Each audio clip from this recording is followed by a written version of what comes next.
Hello friends, welcome to my YouTube channel Hindi साहित्य वाला। सबसे पहले आप लोगों को गांधी जयंती की बहुत बहुत शुभकामनाएं। आज आप लोग जान रहे हैं कि पूरे देश में गांधी जयंती को मनाया जा रहा है। 2 अक्टूबर 1869 को गांधी जी का जन्म हुआ था और 2 अक्टूबर को ही अंतर्राष्ट्रीय अहिंसा दिवस के रूप में भी मनाया जाता है।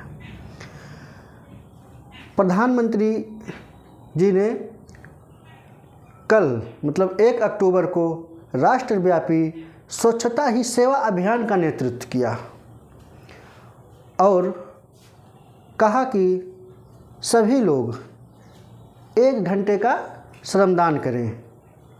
अपने आसपास जो परिवेश या समाज है, जो भी गंदगी वहाँ फैली हुई है, उसमें 1 घंटे श्रमदान करें। और इन्होंने कहा कि गांधी जयंती की पूर्व संध्या पर यह स्वच्छांजलि होगी और स्वच्छांजलि का मतलब स्वच्छ स्वस्थ हो राष्ट्र। आप लोगों को पता ही होगा कि 1 अक्टूबर 2014 को प्रधानमंत्री जी के द्वारा स्वच्छ भारत मिशन कार्यक्रम जो है लागू किया गया था। तो स्वच्छ भारत मिशन जो लॉन्च किया गया था, उसका उद्देश्य था देश को खुले में शौच से मुक्त करना और स्वच्छता एवं साफ सफाई को बढ़ावा देना। इसका दूसरा संस्करण, स्वच्छ भारत मिशन का दूसरा संस्करण 1 अक्टूबर 2021 को चालू किया गया और इसका उद्देश्य 5 सालों के भीतर सभी शहरों को कचरा मुक्त बनाना है। तो आप लोग जानते हैं कि साफ सफाई अगर हमारे परिवेश में रहेगी तो हम स्वस्थ रहेंगे और पता ही है कि स्वस्थ शरीर में स्वस्थ मस्तिष्क का ही विकास होता है और हमारा पर्यावरण, हमारी पृथ्वी स्वच्छ रहेगी तो हमारा स्वास्थ्य भी बढ़िया रहेगा, क्योंकि पृथ्वी ही हमको जो अन्न जल सारी चीज़ें हमको मुहैया कराती हैं। और गांधी जी ने भी कहा था कि धरती सबकी आवश्यकताओं को पूरा कर सकती है लेकिन एक व्यक्ति की लालच को नहीं पूरा कर सकती है। तो आज हम बात करेंगे गांधी जी के बारे में, क्योंकि 2 अक्टूबर को गांधी जयंती मनाई जाती है। तो गांधी जी के बारे में हम बात करेंगे, उनके विचारों के बारे में बात करेंगे। हम उनके विचारों को कितना आस्वाद करते हैं, उनके विचार कितने भी प्रासंगिक हैं। तो आप लोगों को पता ही होगा कि गांधी जी का जन्म 2 अक्टूबर 1869 को गुजरात में हुआ था। इनके ऊपर इनकी माता पुतलीबाई जी का बहुत बड़ा योगदान था। वो धार्मिक विचारों का बहुत बड़ा योगदान था इनके ऊपर, उनके विचार बहुत प्रभावित हुए। इन्होंने अपनी शिक्षा इंग्लैंड में प्राप्त की, वकालत की पढ़ाई, बैरिस्ट्री की पढ़ाई करने इंग्लैंड गए। वहाँ से जब ये आए लौटकर, तो सबसे पहले इन्होंने, अगर हम बात करें दक्षिण अफ्रीका, जब लौट कर आए तो ये दादा अब्दुल्ला एक व्यवसायी थे, उनका मुकदमा लड़ने के लिए इंग्लैंड गए। तो इंग्लैंड में इन्होंने देखा कि वहाँ भी अंग्रेजी शासन था। वहाँ भी अंग्रेज़ों के द्वारा जो उस देश में भारतीय रहते थे और जो अफ्रीकी थे, उनके साथ बुरा व्यवहार किया जाता था। उनको एक आइडेंटिटी लेकर चलना पड़ता था कि हम अश्वेत हैं या ये हैं वो हैं, फलाना ढकाना जो भी हैं। बहुत हर जगह पे जो है अपमान इनके साथ किया जाता था, दुर्व्यवहार किया जाता था।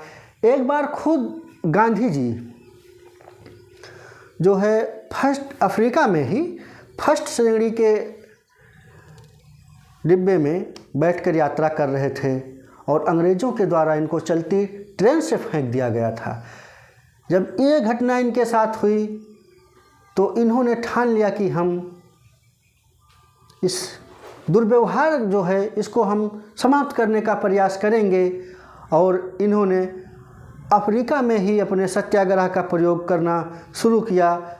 अगर हम देखें तो इनके विचार हिंद स्वराज और सत्य के साथ मेरे प्रयोग में भी हमको दिखाई देते हैं। तो जब अफ्रीका में इन्होंने काफ़ी हद तक रंग भेदी जो कानून था उसके विरुद्ध, या जो ऊंच नीच की भावना थी, असमानता थी, उसके विरुद्ध इन्होंने वहाँ भी लड़ाई लड़ी। आप गांधी मूवी में इसका वृत्तांत देख सकते हैं। जब भारत में आए तो भारत में आने के बाद सबसे पहले इन्होंने गांव का दौरा किया। गांव का जब इन्होंने दौरा किया तो देखा कि गांव की भी स्थिति बहुत बदहाल है, यहाँ भी अंग्रेजी शासन है, और इन्होंने देखा कि हमारे ही देश में हम दूसरों के द्वारा शासित हो रहे हैं। तो जब इन्होंने लगभग शायद 2 साल तक गांव की यात्रा की और गांव के लोगों की, किसानों की, दलितों की, श्रमिकों की, महिलाओं की स्थिति देखी, इनको बहुत दुख हुआ। ये खुद गांव के लोगों की तरह एक धोती और एक कपड़ा ऐसे लपेट के फिर उसी रूप में आ गए, और फिर इन्होंने अपने राजनीतिक कैरियर की शुरुआत देखें तो चंपारण सत्याग्रह जो 1917 से शुरू होता है वहाँ से इन्होंने किया। फिर उसके बाद अहमदाबाद, खेड़ा, धीरे धीरे, और इस आंदोलन में जो ये मूवमेंट करते थे या जो सरकार के विरुद्ध जो कार्यवाही ये करते थे या उसके अगेंस्ट जो भी जाते थे, उसमें इन्होंने सत्य और अहिंसा को अपना हथियार बनाया। यही इनका सिद्धांत बन गया कि अपनी मांगों को हम सत्य और अहिंसा के द्वारा मनवाएंगे। इनके मूवमेंट में अहिंसा का नामो निशान हमको नहीं दिखाई पड़ता है, जिसका इन्होंने नेतृत्व किया था। उसके बाद आप देखिए असहयोग आंदोलन, सविनय योग्य आंदोलन और भारत छोड़ो आंदोलन में कहीं ना कहीं इनकी भूमिका बढ़ चढ़ कर रही। खैर, असहयोग आंदोलन, भारत छोड़ो आंदोलन का इन्होंने नेतृत्व तो नहीं किया था, लेकिन कहीं ना कहीं उस आंदोलन पर भी इनके विचारों का प्रभाव था। कहीं उन्होंने इस आंदोलन में कहा ही था कि करो या मरो का नारा इन्होंने दिया ही था, या तो हम आज़ादी लेकर ही रहेंगे या फिर उसके संघर्ष में हम अपनी जान दे देंगे। गांधी जी की अगर हम बात करें तो भारतीय राष्ट्रीय आंदोलन में बढ़ चढ़कर भाग लेने के कारण या उनकी भूमिका के कारण इनको राष्ट्रपिता और महात्मा जैसी उपाधियों का भी, इनको उपाधियां दी गई। अगर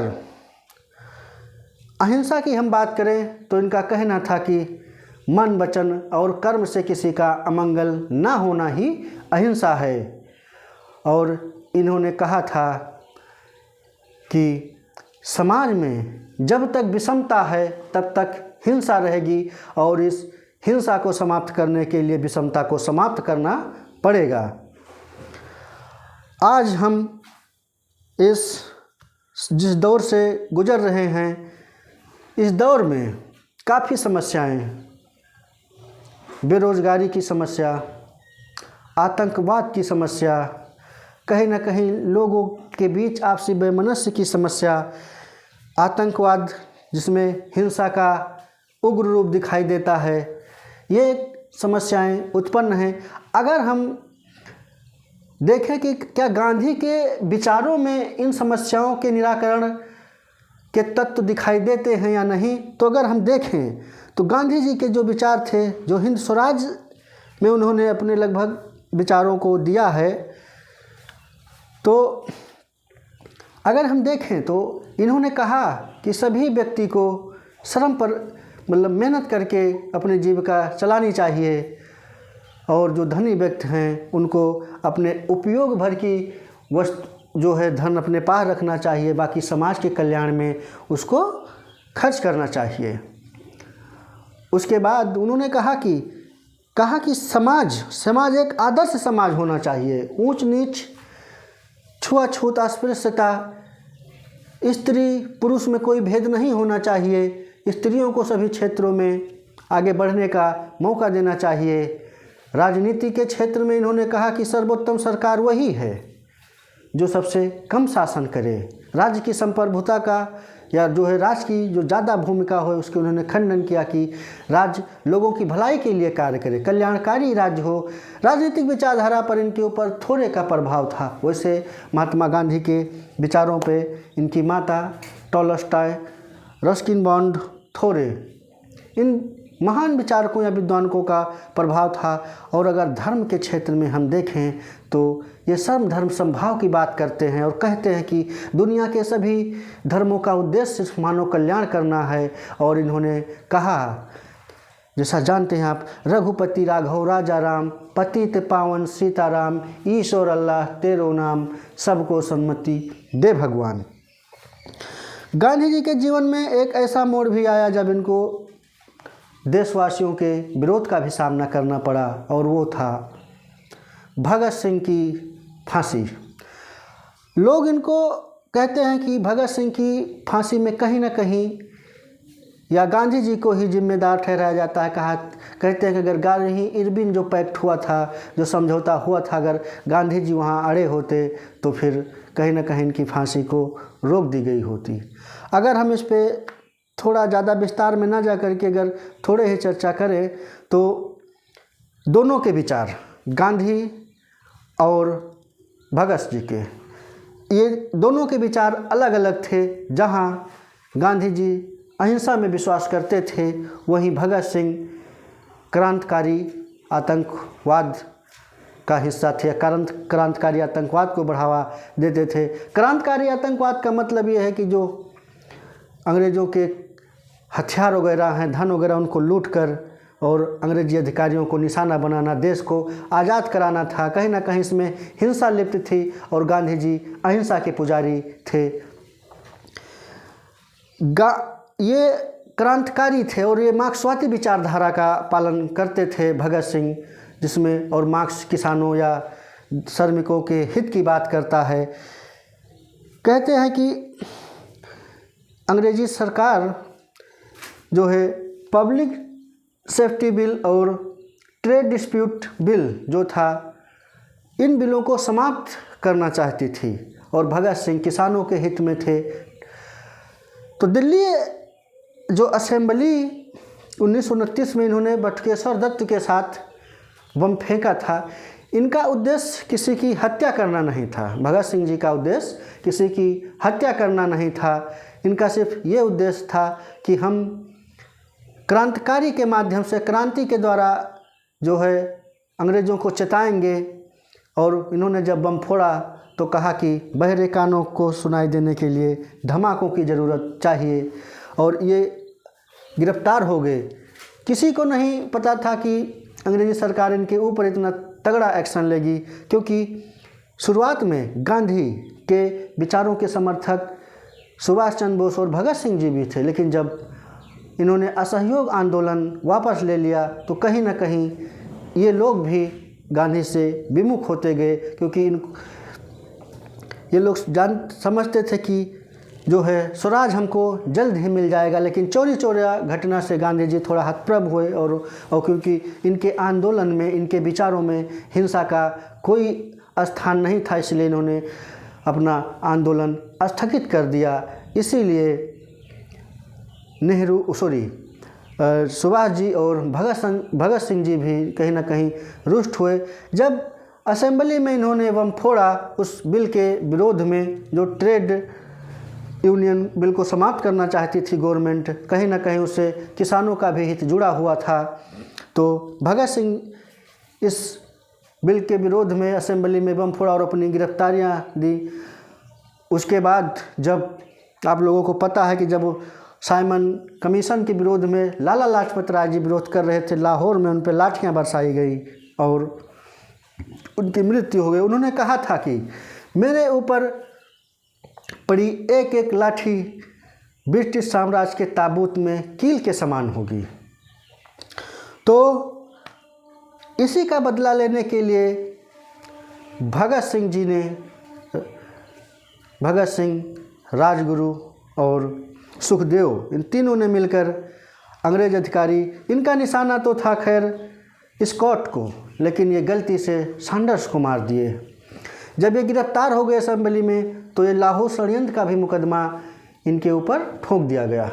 और आप लोग जानते हैं कि अंग्रेज़ कितना क्रूर और दमनकारी थे। इन्होंने जब इनके ऊपर लाहौर षड्यंत्र का मुकदमा चलाया गया तो इनको तीनों को मृत्युदंड की सज़ा सुनाई गई। अब इससे पूरा देश में हाहाकार मच गया। अब गांधी जी से ये उम्मीद जगी, क्योंकि उसी बीच गांधी इरविन पैक्ट होने वाला था, तो गांधी जी से उम्मीद जगी थी जब गांधी जी इरविन से समझौता करेंगे, उससे बातचीत करेंगे तो कहीं ना कहीं भगत सिंह जी का मुद्दा भी उठाएंगे।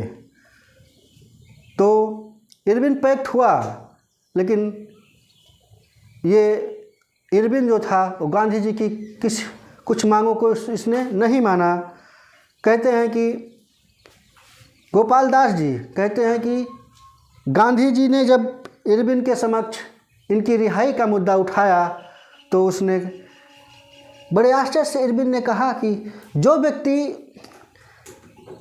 हिंसा उसके जीवन में, उसके विचार में हिंसा का स्थान ही नहीं है, वो व्यक्ति इन हिंसक कैदियों को जो आज़ाद कराने की बात कर रहा है। ये सुनकर इरविन हतप्रभ रह गया और उसने कहा कि मुझे इसी वजह से मजबूरी में या जो भी हो मुझे मांग ठुकरानी पड़ी।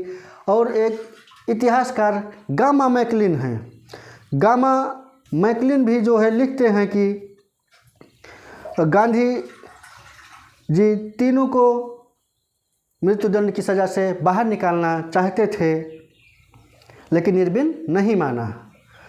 तो कहीं ना कहीं गांधी को, मेरे विचार से, आपका विचार अलग हो सकता है, तो कहीं ना कहीं इनकी फांसी में गांधी जी का प्रयास था इनको छुड़ाने का।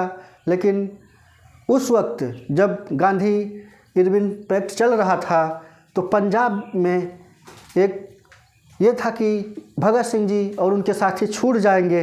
लेकिन जब ये बात वहाँ के ब्यूरोक्रेट्स को या नौकरशाहों को मिली, अंग्रेज अधिकारियों को मिली, तो उन्होंने सेक्रेटरी ऑफ स्टेट से कहा कि अगर इनकी मृत्युदंड की सज़ा माफ़ की जाती है या आजीवन कारावास वगैरह तब्दील की जाती है तो हम इस्तीफ़ा दे देंगे। इससे अंग्रेजी महकमे में भी हड़कंप मच गया और मजबूरी में कहीं ना कहीं अंग्रेज़ी सरकार की भी हो सकता है मजबूरी रही हो।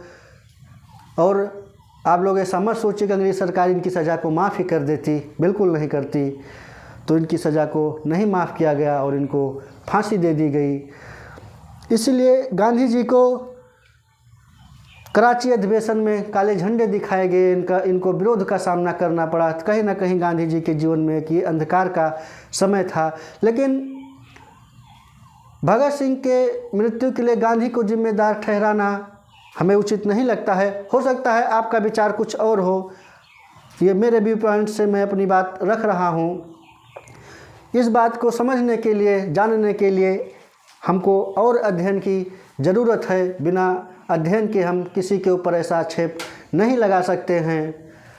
तो और अगर हम बात करें गांधी के योगदानों की, तो गांधी का योगदान बहुत बड़ा है। आज भी अगर आप विदेश में जाओगे तो अमेरिका और ब्रिटेन ऐसे देश हैं जहाँ पे गांधी की प्रतिमा भारत के बाद सबसे ज़्यादा वहीं स्थापित की गई हैं। जो देश भारत को गुलाम बनाया हुआ था, गांधी जी उस ब्रिटिश साम्राज्य को घुटनों पे ला दिए। कहते हैं कि the sun never set in the British empire, British साम्राज्य में सूर्य कभी अस्त नहीं होता था। उस साम्राज्य को गांधी जी ने घुटनों पे ला दिया और उसी देश में गांधी की प्रतिमा भी स्थापित है। 1 दर्जन से ज़्यादा मूर्तियां कहते हैं गांधी जी की ब्रिटेन में स्थापित हैं। तो कहीं ना कहीं ये गांधी के विचारों का ही परिणाम है।